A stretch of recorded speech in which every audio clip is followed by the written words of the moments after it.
Y en el balance, la verdad que uno se pone y analiza dentro de los, como decía el concejal Maldonado recién, los conocimientos que tenemos como peritos mercantiles en nuestra actividad en algún momento, fundamentado también en algunas cosas como el informe del contador, el informe de la contadora de Lizarralde que eleva el Tribunal de Cuentas, y también con el informe que genera el asesor del tribunal, Augusto Anguilante, aun cuando no tenga su titulación como contador, él lo que hace como auditor es tomar los datos de la contabilidad para transformarlos en índice. Esa es la función de los auditores en realidad, no hacer la contabilidad por supuesto.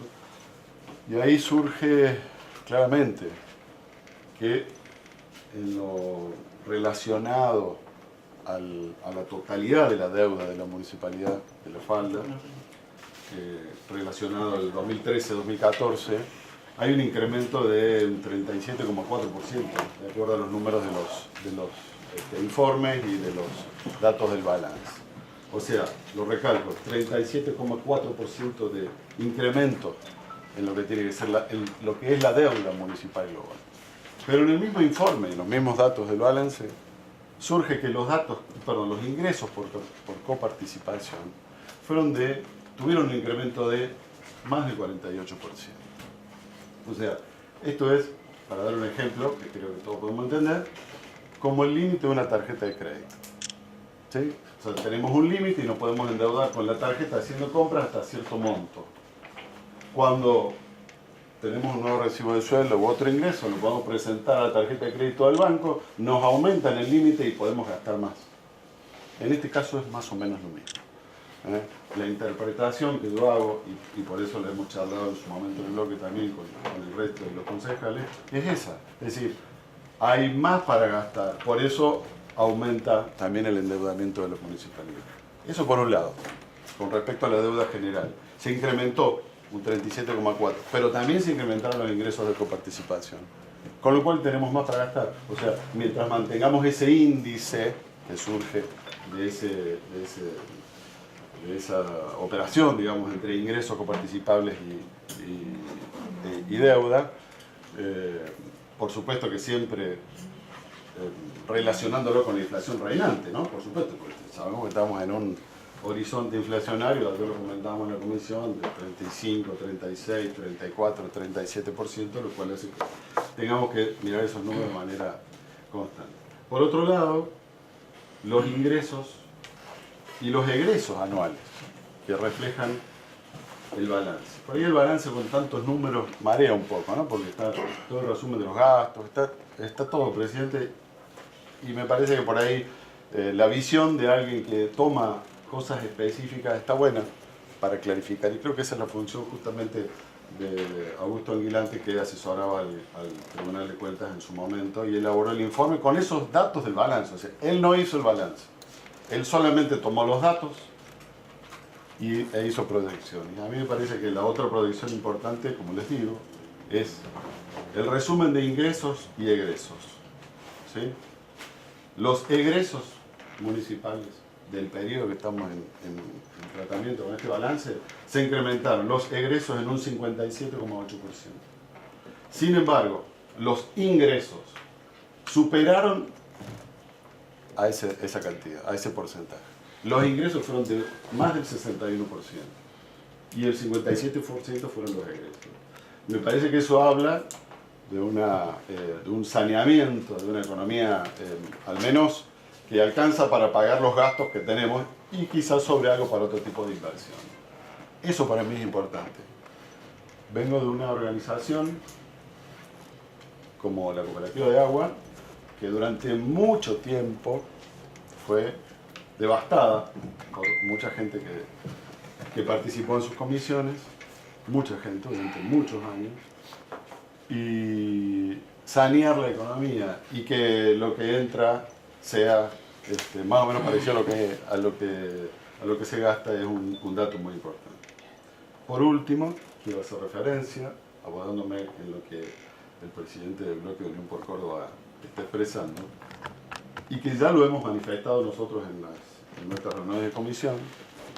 Creo que debemos reconocer el error en la presentación en tiempo y forma del balance. Me parece que lo venimos haciendo expresamente cada vez que nos hemos reunido y tratamos este tema, pero me gustaría que conste en acta que si le hago un pedido, solicitud, como quiera llamarse, al Departamento Ejecutivo, para que esta situación, que evidentemente no es la que corresponde que suceda, la próxima vez y las próximas veces sea tenida en cuenta. Y que especialmente el Departamento Ejecutivo se ocupe de que este plazo se cumpla como debe ser, porque ante todas las cosas creo que nos debemos a la Carta Orgánica y me parece que ahí tenemos otro punto. Bueno, muchas gracias entonces. Déjeme, presidente, hacer mía las últimas palabras del concejal Capdevila. Y creo que en lo que viene todos tenemos que ser responsables de esta cuestión y reclamar lo que corresponda.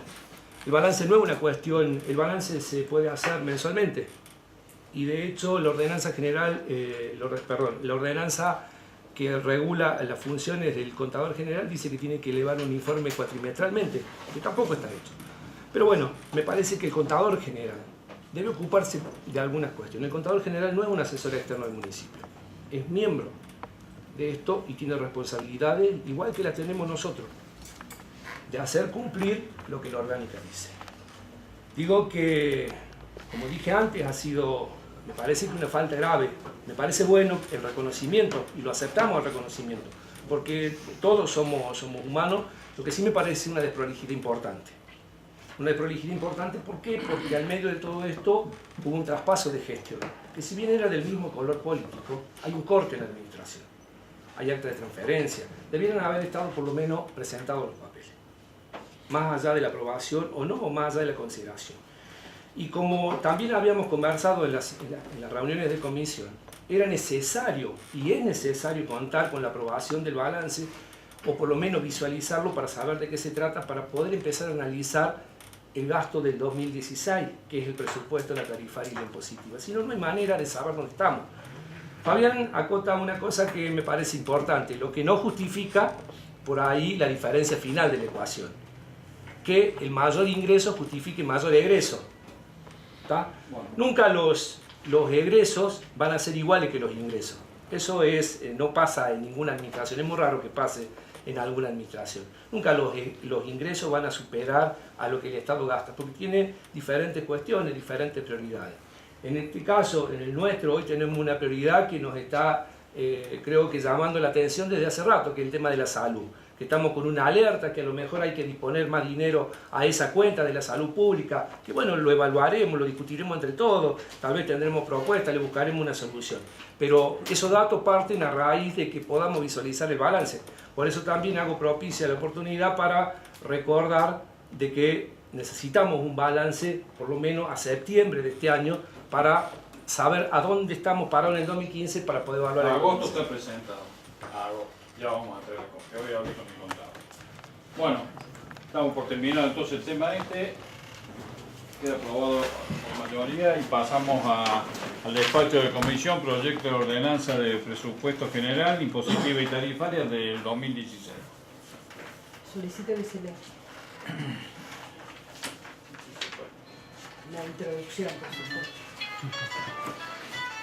Sí, tengo cosas que hacer el fin de semana. Bueno, arreglo de ordenanza, artículo primero, fíjase en la suma de pesos 163 millones el total de las erogaciones del presupuesto general de gastos de la administración municipal para el ejercicio 2016 con destino al cumplimiento de los objetivos propios de los anexos que se indican a continuación, los que se detallan analíticamente en planillas anexas y que forman parte de la presente ordenanza. Artículo segundo, estímase en la suma de pesos 163 millones el cálculo de recursos para el año 2016 destinados a extender las erogaciones a que se refiere el artículo primero, los cuales se detallan en planillas anexas las que forman parte de la presente ordenanza. Artículo tercero, estímase como consecuencia de lo establecido en los artículos precedentes el siguiente balance financiero preventivo.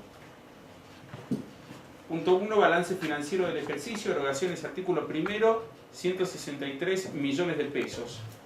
Recursos, artículo segundo, 163 millones de pesos. Punto 2. Resultado financiero preventivo acumulado equilibrado. Artículo 4. Fíjase a partir del 1 de enero del 2016 el número de cargos correspondientes a la planta permanente de personal que por categoría y cargos se detallan en planillas anexas que forman parte integrante de la presente ordenanza. Artículo 5. No está permitido exceder el crédito asignado a cada paritaria principal y comprometerse a una nueva erogación que lo exceda mientras no se haya previsto la ampliación necesaria del mismo. Las autorizaciones para gastar se deben asignar a nivel de partidas principales, considerándose los montos de cada una de las partidas parciales comprometidas en la ordenanza del presupuesto, al solo efecto estimativo y no limitativo en sus autorizaciones. En ningún caso podrán exceder los montos asignados a las paritarias principales sin la autorización legal correspondiente.